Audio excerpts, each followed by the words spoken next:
दूसरे विश्व युद्ध के बाद से डॉलर करेंसी की दुनिया का बादशाहत बनी रही, लेकिन हाल में इस पर खतरे की बात हो रही है। ब्रिक्स सम्मेलन के दौरान ऐसी चर्चा हुई कि ब्रिक्स देश अपनी करेंसी शुरू कर सकते हैं। अगर ऐसा हुआ तो दुनिया डी-डॉलराइजेशन देखेगी। इस बीच समझते हैं कि क्या कोई जब चाहे अपनी अलग करेंसी बना सकता है। इस साल की शुरुआत में चीन ने कई देशों को राजी कर लिया कि वे उसके साथ डॉलर की बजाय चीनी मुद्रा में व्यापार करें। ब्राजील, अर्जेंटीना समेत कई अफ्रीकी देश चीन के पाले में आ गए। इधर रूस भी अपनी करेंसी को मार्केट में लाने की फिराक में है। खुद भारत इस तरह के संकेत दे चुका है। ये तो हुई देशों की अपने स्तर पर कोशिश, लेकिन अगर ब्रिक्स जैसा मजबूत संगठन ऐसा करेगा तो डॉलर के सिर से ताज उतरना तय है। कैसे डॉलर ने दुनिया पर कब्जा कर लिया। सेकेंड वर्ल्ड वॉर के बाद का समय था।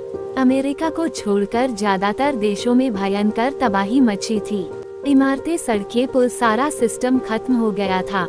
युद्ध खत्म होने के बाद देश खुद को सुधारने में लगे, लेकिन उनके पास पैसे तो थे ही नहीं। ऐसे में अमेरिका ने उन्हें मदद दी। बदले में देश एग्रीमेंट करने लगे कि इतने समय के भीतर वे इतना गोल्ड देंगे। अमेरिका ने देखा कि लोहा गर्म है तो उसने अपना दांव खेला।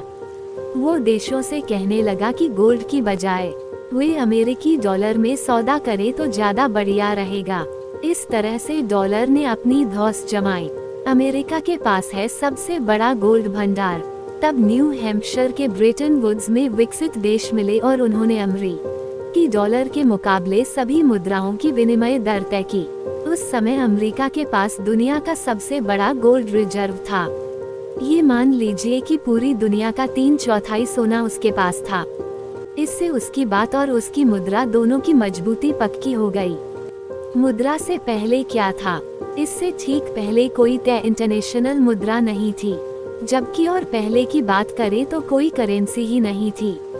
तब बाटर सिस्टम से काम होता था, यानी बकरी देकर मुर्गियां खरीद लीजिए या टमाटर के बदले साग खरीदिए।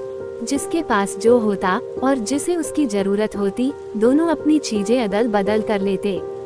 करीब 5000 ईसा पूर्व मेटल को मनी के तौर पर यूज करना शुरू कर दिया गया। यहीं से सिक्के बने और फिर कागजी मुद्रा आई। अपने अपने गोल्ड रिजर्व के आधार पर दुनिया भर के देश अपनी करेंसी छापने लगे।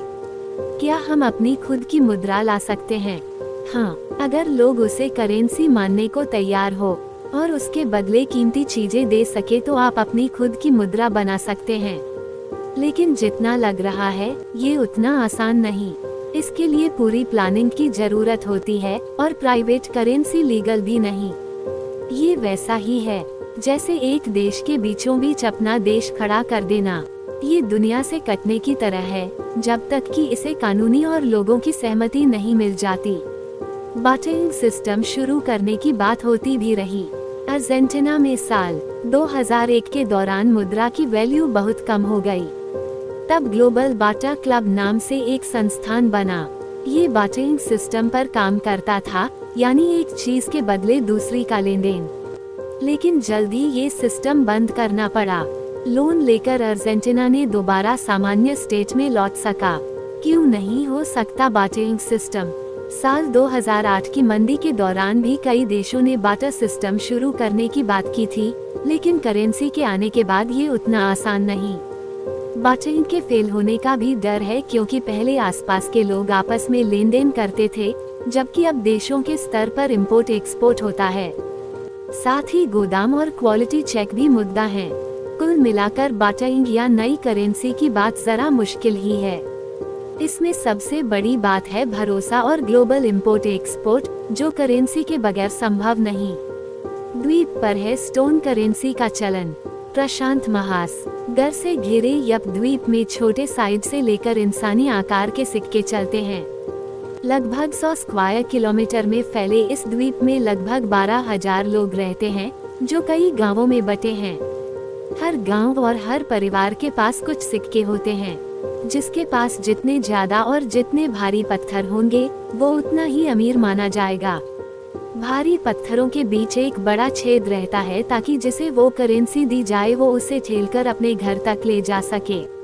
पहले सीप भी हुआ करती थी मुद्रा।